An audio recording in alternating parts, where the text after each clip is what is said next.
Okay, you want to learn music.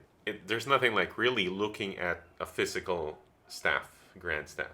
Okay, you see here, like this. And I also have a piano diagram here.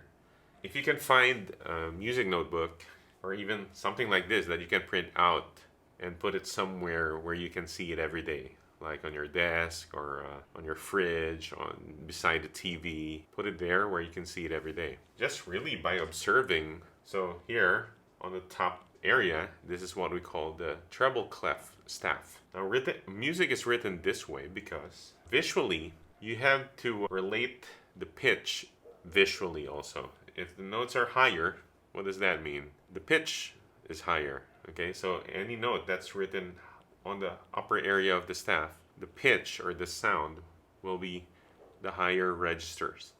And if the notes are lower, the pitch is low, you should write down the notes somewhere lower. So visually, you can really see what's going on.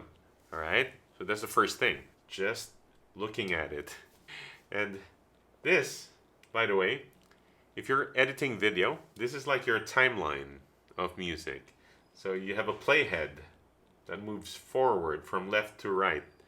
Okay, now that speed, your playhead will depend on the speed, which is what you call tempo. So if you have a fast tempo, the playhead is playing faster. If you have a slow tempo, the playhead in your mind is moving slowly. Got it? So after thinking about that, you can now start here again. And in music sheets, there are symbols right after the treble clef and the bass clef. Let's focus on this one first, the treble clef. So there are symbols here. Sometimes you'll see this. Numbers, by the way. And sometimes you see this. Or sometimes you see like this, okay, without this. So these symbols are called key signatures. It'll tell you what key you're in, what the song is, what the key the song is in. So if you have a like this, that's in the key of G, and then there might be more symbols, a sharp symbol like this, more than 1, 2, 3, 4. And those are in different keys. But when you're a beginner, you don't see that often. You see just numbers, and there's no symbol here. There's no key signature. That means you're in the key of C. Because you're a beginner, it's easier to explain music in the key of C because all the notes in the key of C are white notes. So if you have learned where what the natural keys and the black keys are, you'll learn that the natural keys are all white keys. And if there are no sharps here, or no symbols after the clef, the key signature, all these notes will be played usually on the white keys. So you don't need to worry about the black keys for now. Most of the time, okay? So I'm just gonna put this down here just for formality's sake. And then now we have a time signature that you see here, 4/4. Okay, that's what we call a common time in music because that's what a common time is. 1, 2, 3, 4. 1, 2, 3, 4. That's common time. You can't count up to 4. Okay, the number here on top tells you that each measure has 4 beats. Now, what is a measure? You'll see that there are other symbols here, like a line, and maybe let's put another line here.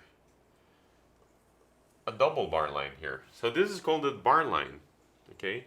And this, at the end of the music, let's say your music is only just last up to 2 measures only. If you see a double bar line here, that's the end of that section or the end of the music. Sometimes, if you really want to know if it's the end of the music, you'll see the second double bar line. So the second line of the double bar line is thicker. So that indicates the end of the music. So the measure now is 1 measure, 2 measures. I just have this space. But in music, there are more than 2 measures, okay? So that means, going back to the time signature, 4 is 4 beats. I'm just going to write it down up here. 1, 2, 3, 4. And then 1, 2, 3, 4. So you have 4 beats for every measure. All right? So 1, 2, 3, 4, 1, 2, 3, 4, stop. That's it. Okay?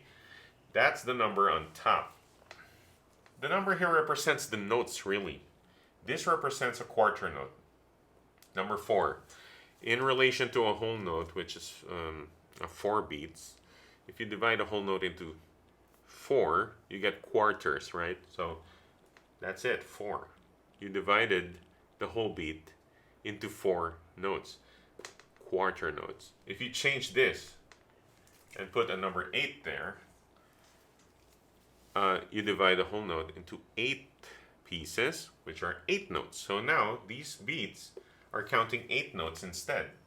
What you see is like this. 8 notes.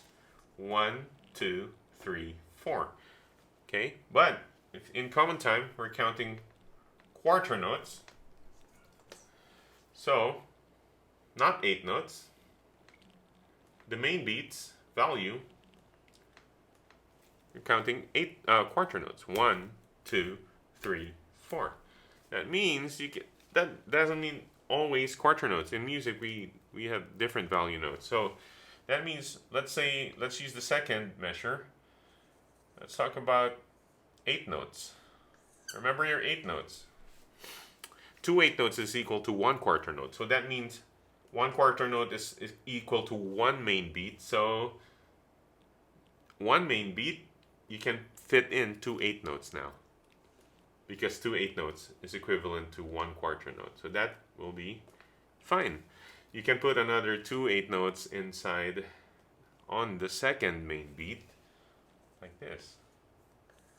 8 note. Okay? And maybe on the third beat and on the fourth beat, let's put a bigger note, like a bigger than a value than, meaning the value is bigger than a quarter note. What's the next bigger value of a quarter note? If you know your notes, it's a half note. Like this. A half note occupies 2 main beats. So it feels like you're playing the third beat and making it last up to the fourth beat. Like that. Okay? Yeah? So how do we count this in 4/4 time? So quarter notes, we're counting 1, 2, 3, 4. Because you're counting quarter notes. Now there are 8 notes here. Shorter notes. Half of a quarter note. So how do we count that? There are 2 hits on the main beat. So we count it with an end. Every time you see that 8 note. 1 and 2 and 3, 4. The half note is 2 beats. Okay. If you count it as is, it will sound like 1 and 1 and 1, 2. If you count the value of individual notes, you can count that too. In some situation, when you're reading rhythm patterns, sometimes that helps to figure out. But in the general counting, if you're counting the general count, 1, 2, 3, 4, 1 and 2 and 3, 4. Okay? So the tempo, your playhead, is constant. It doesn't change in a certain in music. It should be constant. So 1, 2, 3, 4, 1 and 2 and 3, 4. Half note is 1, 3, 4. It lasts. You play this, hold that note. It will last up to the fourth beat. You don't play it again on the fourth beat, by the way. You just make that note last up to the fourth beat. And that's how you read rhythm patterns or note values. That's what you need to work on first. Note values and time signature first. Okay, the keys is a different topic. So for now, think about that. And then I'll see you in the next one. All right? Good luck.